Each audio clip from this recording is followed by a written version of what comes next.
franchement, je ne souhaitais pas m'inscrire dans un mouvement quelconque. C'est tout simplement que j'ai eu 20 ans aux États-Unis.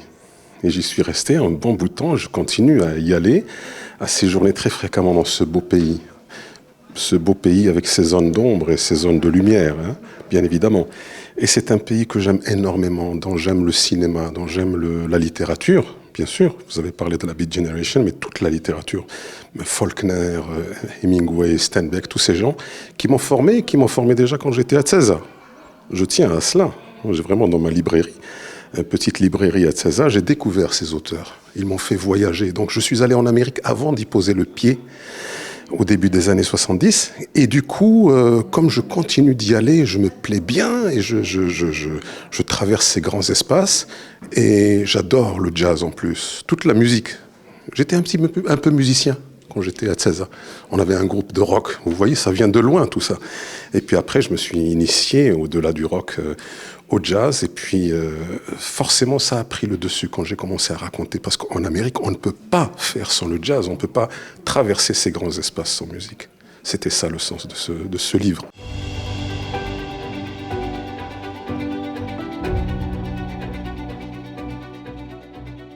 Pour moi, c'était très important parce que moi, j'étais donc à César, fut un temps où les frontières étaient ouvertes. Les plus jeunes ne le savent pas. Et donc, un jour, j'ai sauté dans le train avec mon frère. Moi, j'allais sur mes 17 ans, il y avait un festival extraordinaire à Alger. De 16 ans, on s'est retrouvés à Alger. Il y avait le festival panafricain. Et j'ai entendu et vu Nina Simone et Archie Shepp, ça ne s'oublie pas, et Myriam Makeba. Et dans cette effervescence, c'était absolument éblouissant, dans la baie d'Alger, ce sont des souvenirs qui ne vous quittent jamais. Et puis, j'avais très très envie de raconter cette histoire. C'est aussi le pays de mon père. C'était pour moi une page importante. Il y avait une dette vis-à-vis du père, qui n'a pas connu cette Algérie, qui est mort le jour de l'indépendance. Donc c'était un petit peu une façon de lui rendre hommage. Je voulais parler un peu de son pays, mais sans tristesse, sans regret, c'est simplement, ou sans remords, mais simplement en essayant de replonger dans l'histoire, disait Georges Perec avec une grande hache, mais moi c'est tout simplement des éléments qui étaient essentiels pour moi, cette plongée, revisiter tous ces lieux où qui ont compté pour moi, qui ont participé à me construire.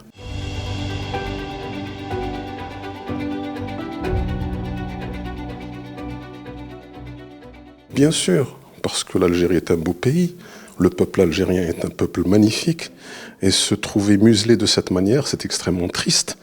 J'attendais et j'attends encore. Je suis sûr que l'Algérie va nous surprendre et que le peuple algérien va nous surprendre. Le peuple algérien est inventif, il l'a montré quand il est sorti dans la rue. Et tout cela va compter encore, je veux dire. Ils ont montré un visage absolument extraordinaire de respect, de paix, de sensibilité, de partage. Je crois beaucoup à cela. Et je suis sûr que l'avenir me donnera un petit peu raison dans ce sens.